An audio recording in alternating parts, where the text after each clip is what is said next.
السلام عليكم ورحمة الله وبركاته، وأهلا وسهلا بكم متابعيني الأعزاء، ولايف جديد وحكاية جديدة من حكاوي الكلاب.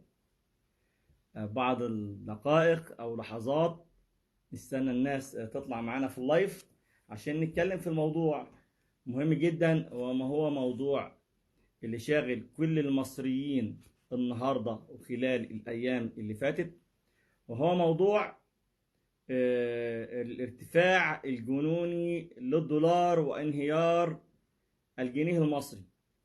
احنا بنحاول نعطي فكرة واقتراح.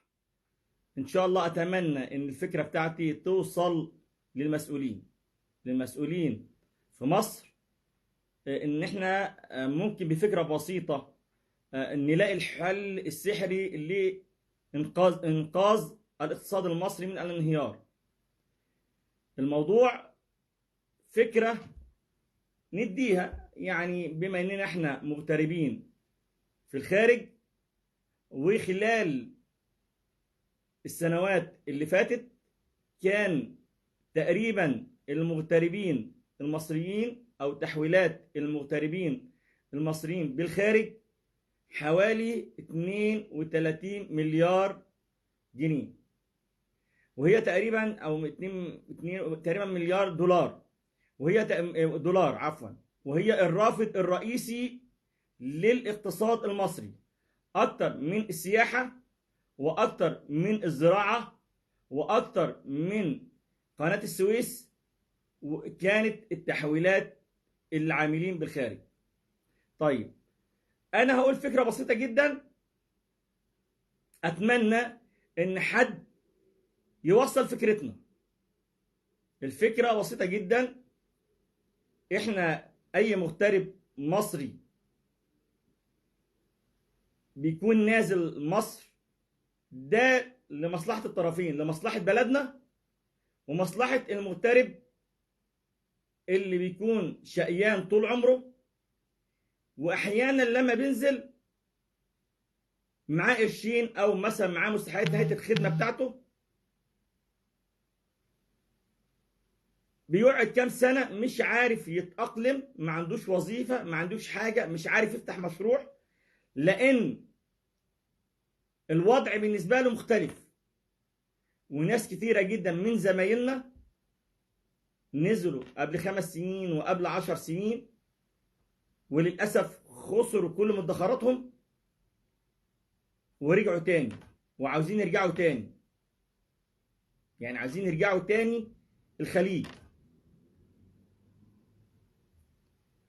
أو عايزين يرجعوا مثلا في أوروبا أو في الخليج أو كده. أنا بتكلم عن بعض الزملاء اللي نزلوا، وللأسف كمان السن عشان كبر بيكون صعب انه يرجع وانه يلاقي، وخاصة ان الفرص في الخليج بقت صعبة جدا.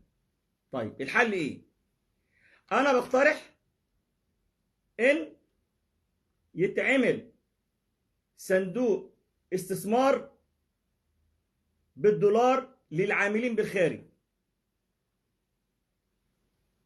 ما يتعملش وما يتفصلش على فئة معينة زي ما اتعمل قانون السياره لكل مغترب، واللي انا توقعت فشل وفشل. انا اول واحد هجبت القانون وقلت فيه عوار، لان هما بيتكلموا كأن المغتربين دول يعني ناس اغنياء جدا، ومعظم المغتربين بيكحوا تراب. فاحنا بقول على فكره بره الصندوق، ان يتعمل نشوف المغتربين هي تعتبر حل افضل للمغترب وحل لاقتصاد البلد. اعمل صندوق استثمار بالدولار للعاملين بالخارج، قيمة السهم مثلا 500 دولار، والحد الأدنى 1000 دولار عشان العامل العادي يشترك فيه. العامل العادي يشترك فيه، نحط حد أدنى 1000 دولار أو 5000 دولار أو كده. الشروط إنه يكون أمضى في الغربة 5 سنين، هذا أول شرط. الشرط الثاني إن هو يكون تحويلاته عن طريق البنوك الوطنية. يبقى أنا كده شجعت المغترب إن هو بيحول من خلال البنوك الوطنية وليس من خلال الأبواب الخلفية، عملية انتماء للناس دي. يبقى أنا اديته مكافأة إن هو مقابل ما هو بيحول من خلال البنوك الوطنية، بقول له تعالى يا عم، الاستثمارات دي لما واحد ما عندوش خبرة وعنده مثلا فلوس نهاية خدمته، او يقدر يجمع مبلغ، او بدل ما يروح يدخل مع حد او 100 مستريح يعني ما عندناش خبرة. الناس اللي بتنزل ما عندهاش خبرة، بيجي المستريحين ينصبوا عليهم مضيع تحويشة العمر. لا، هو عشان يبقى مرتاح يحط مبلغ معين كصندوق، زي الشهادات اللي معموله في البنوك بالجنيه المصري. لا، انا اعملها بالدولار للمغترب، يكون امضى 5 سنين في الغربه، تكون بالدولار، يكون عامل تحويل من خلال البنوك المصريه. فكره بسيطه وفكره سهله. طيب، يديرها رجال زي ما بيقولوا رجال يعني متخصصين، ويتم شراء الاصول اللي الدوله عايزه تبيعها. على حسب ما انا قريت ان الدوله او التقارير بتاع صندوق البنك الدولي بيقول ان مصر هتبيع من 3.5 ل 5 مليار من الاصول بتاعتها. طب ما بدل ما تتباع لدول الخليج او من اي مكان تاني، يعني لاي دوله خليج او اي مستثمرين اجانب، يبقى زي ما بيقولوا زيتنا في دقيقنا لولاد بلدنا، ويبقى المغترب ده حط فلوسه في حاجه هتجيب له عائد.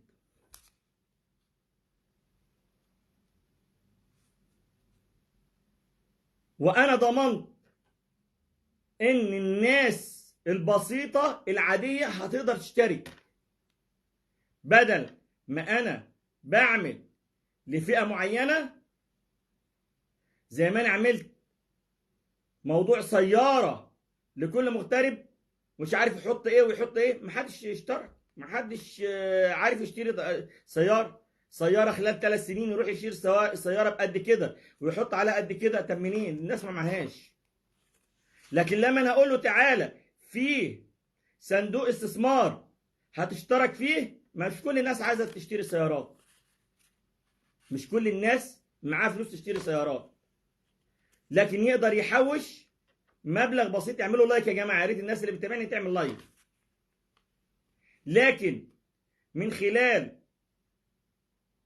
الصندوق ده اتوقع ان هتشجع مصريين كتير جدا، بدل ما هو يروح يشتري مثلا مع حد ويستثمر معاه او يتنصب عليه او تضيع عليه تحويشة العمر، او من يعني ناس كتيره جدا حصل اتنصب عليهم واللي خسر فلوسه وحاجات كتيره جدا. لا، احنا نعمل صندوق لولاد بلدنا، صندوق للمصري المغترب، سواء مغترب في اوروبا او في الخليج او نعمل حد ادنى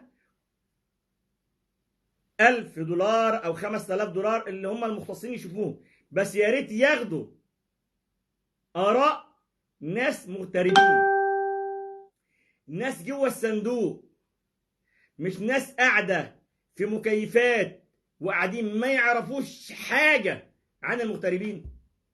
اوضاع المغتربين صعبه جدا، الوضع كارثي في كل دول العالم دلوقتي. المغتربين زادت الإقامات وزادت تكاليف الحياة وزادت المعيشة وقلت الرواتب وقلت فرص العمل. يبقى إحنا بنشجع المغترب ده إن يستثمر في بلده، حتى اللي فاتح مشروع مثلا من الناس اللي معاها فلوس بره، تمام؟ ناس معاها فلوس بره فاتح مشروع يستثمر في بلده، اللي معاه قرشين ومش عارف ينزل يعمل بيهم إيه وبيحتار يا عيني حتة السنين، يحطها بالدولار مكافأة نهاية الخدمة في صندوق استثمار، ولما يبيع ما يبيعش لأجنبي، يبقى للمصريين فقط، ما يبيعش إلا للمصريين فقط، ويكون بالدولار، ويكون الصندوق للمصريين فقط، ويكون للمغتربين اللي أمضى على غربته 5 سنوات. أتوقع. مساء الفل أستاذ عماد. سرايا كيلان اهلا وسهلا بيكي. الاخ احمد ساري اهلا وسهلا بيك. كل اللي بيعلقوا لي اهلا وسهلا بيك. فكره بسيطه، اتمنى ان حد يوصل صوتي للمسؤولين. اتمنى ان حد يوصل صوتي للمسؤولين. والله هتجيب لي البلد اكتر من 100 مليار، هتجيب لي بلدنا اكتر من 100 مليار دولار، لان كل واحد هيبقى نفسه بدل ما هوش عارف يستثمر في ايه او يحط فلوسه في ايه، هيحوش ويحط المبلغ ده بالدولار في الصندوق اللي بتشتري اصول من البلد. يبقى الاصول اللي بتتباع متباعه للمصريين، زي مثلا سمعنا حديقة الحيوان، او سمعنا مثلا هيلتون رمسيس او الحاجات دي. لا، الشركات والاصول دي تتباع للمصريين.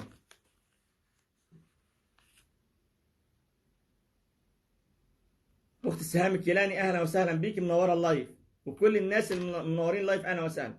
اتمنى ان الفكره توصل. او القلعه يا استاذ احمد، اي حاجه تتباع، نبقى يعني زيتنا في دقيقنا. زي مثلا ما انت كنت تقريبا هنا في السعوديه، او والدك الله يرحمه، او غيره، الناس اللي كانت هنا في الخليج او في اي دول اوروبيه او اي مغترب حوالين العالم او في ليبيا او هنا او هنا، يشتري شهادات استثمار بالدولار في صندوق اللي مصر تعمله. يبقى المغتربين دول اولى بيها من اي دوله اجنبيه تشتري الاصول المصريه. يبقى الصندوق الاستثمار المصري اللي بالدولار بتاع ابناء المغتربين بالخارج هو اللي يدخل زي اي مشتري، ويكون الاولويه له. يبقى انا افدت المغترب في انه اللي ما عندوش خبره ومش عارف يحط فلوسه فين، هيحطها في حاجه ضمن ان هي تجيب له قرشين. لان ناس كتيره من زمايلنا يا عيني فقدوا مدخراتهم. اللي نزل قعد 5 سنين و6 سنين و7 سنين خسر كل فلوسه، واللي اتنصب عليه واللي ضحك عليه واللي قعد كل وشرب بيهم ومش لاقي وظيفه، لان معظم المغتربين ما لهمش وظائف اساسا يعني. يبقى على الاقل عملنا له حاجه، ساعدناه. لكن تروح تقول له يا عم، والبعض المذيعين بقى اللي هم وبيهللوا وفكره كويسه بتاع سياره لكل مغترب ومش ويهللوا. ايه يا عم؟ يا عم انت عاوز عشان الراجل يشتري له عربيه ويشتري ويحط فلوس لبعد 5 سنين ياخدها بالجنيه المصري؟ انت بتتكلم واحد عاوز يبقى معاه اكتر من 50 60 70 الف ريال، او اكتر كمان، حوالي 100,000 ريال، حوالي 40,000 دولار ولا 50,000 دولار، يجيبهم منين يا جماعه؟ المغتربين بيكحوا تراب. ولذلك الفكره فشلت. هم كانوا حاسبين ان دي ناس مش ما بيقعدوش مع المغتربين، مش ما بيقعدوش مع الناس اللي قاعده في المطبخ، الناس اللي بتكح تراب. ده واحد قاعد بيحلم عارف ان مثلا واحد دكتور جامعه بياخد كذا، ولا دكتور فلاني بياخد كذا. هم دول الفئه اللي بيحسب عليها المغترب. ما يعرفش ان فيه عمال غلابه، في ناس بتدفع اقامات، في ناس بتدفع كذا، في ناس مطحونة مش عارفين يروحوا، مش عارفين يروحوا، مش عارفين ينزلوا في مصر يشتغلوا، مش عارفين يتأقلموا مع البلد. بقى غريب، بقى غريب بره وغريب جوه.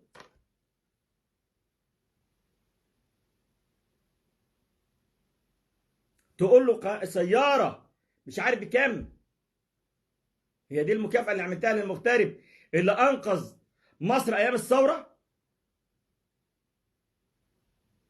اللي هم الرافد الرئيسي للدولة ب 32 مليار دولار للدولة. هي دي المكافأة بتاعتهم. النهاردة مع موضوع البنوك اللي أنا اتكلمت عليها الأسبوع اللي فات من كام يوم، من 3 4 أيام،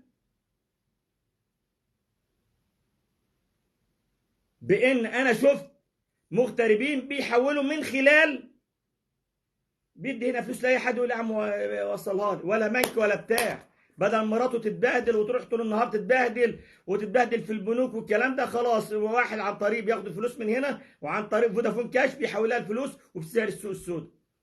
ده كان احد اسباب نقص العمله ونقص الدولار ونقص المعروض من الدولار في مصر. الابواب الخلفيه، وناس كتير شغاله بتحاول تدمر اقتصاد البلد.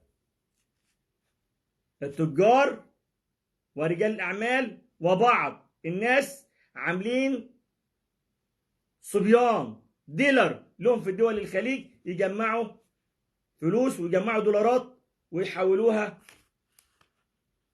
بالجنيه المصري في السوق السوداء. فكتير جدا من الناس ما عادوش بيحولوا عن طريق البنوك عشان البهدله اللي بيشوفوها في البنوك. وده الموضوع اللي انا اتكلمت فيه من يومين. اتمنى ان حد يوصل صوتي للمسؤولين بفكرة إنشاء صندوق استثمار بالدولار للمغتربين بالخارج. أيوة، الأخت سراء الكيلاني أخت العزيزة بتقول المغترب بيعاني جدا لما بيجي يستقر في بلده وبيصطدم بقوانين البلد مشاكلها أكتر من اللي شافوه بره. دي حقيقة. الأخ أحمد ساري بيقول أيوة المغترب سايب عياله. دي الأبواب الخلفية اللي بهدلت الدنيا. أيوة، السوق الموازي زي الاستاذ احمد البيئه اللي بيقول، احمد ساري البيئه. شكرا يا استاذ احمد انك دايما متابع اللايف معايا. لو حد يا جماعه عايز يدخل معايا في اللايف اهلا وسهلا بيه. اي حد عايز يدخل معايا في اللايف اهلا وسهلا بيه، يقول يدلي بدلوه او يقول رايه. فكره هتنقذ الاقتصاد المصري من الانهيار.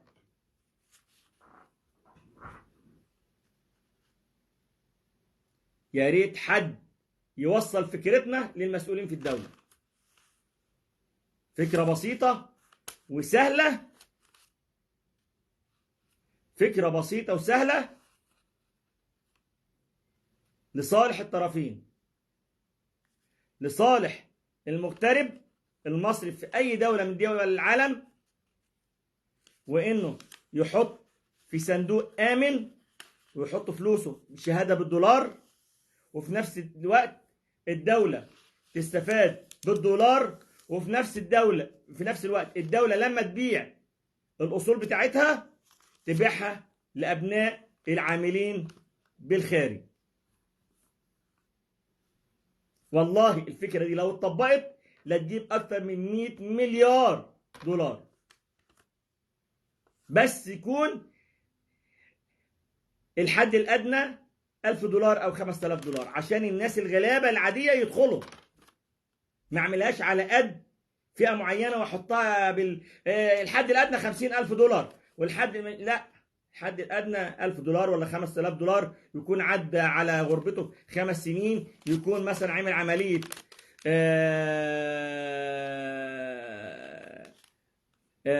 يكون بيحاول من خلال البنوك المصرية. دي الشروط اللي يعملها. ولما يبيع بالدولار للمصريين المغتربين برضه، ما يبيعش لأي حد.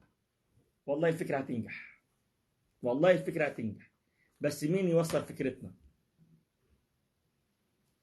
لكن في ناس بتحارب الدولة من خلال الأبواب الخلفية، والوضع بقى صعب، والوضع 2023 هيبقى أصعب. اللي يتابع الحرب الروسية الأوكرانية ويشوف تخطيط دول الناتو وأمريكا ضد روسيا والوضع قد إيه، الوضع العالمي يتأزم، يزداد سوءا، الصورة قاتمة. فإذا ما كانش فيه حلول بره الصندوق الناس هتعاني أكتر وأكتر.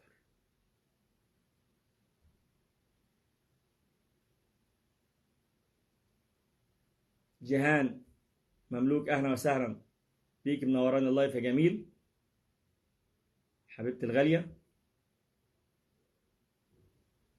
الأخ عماد بيقول إن إحنا الكل فاكر إن إحنا عايشين عيشة الأثرياء، ولكن عكس صحيح. أستاذ عماد، المغتربين أسوأ فترة عاشوها في حياتهم فترة كورونا، لا عارفين ننزل ولا عارفين نروح بلدنا ولا في رواتب، وكان معظمنا قاعد من غير شغل. معظمنا كان قاعد من غير شغل. فكرة بسيطة يا أولي الأمر، يا أولي الأمر اللي بيسمع اللايف ده، انقاذ الاقتصاد المصري وانقاذ المغتربين. انقاذ المغتربين اللي دايما يعيني مدخراتهم بتضيع هباء منصورا لما بينزلوا، ولا عارفين يرجعوا ولا عارفين يشتغلوا في مصر، ووضعهم أسوأ أسوأ أسوأ من الناس اللي قاعدة في مصر. والله العظيم أعرف ناس وضعها يصعب على الكافر، خسر كل فلوسه وأولاده مش عارفين يتكيفوا على الوضع في مصر،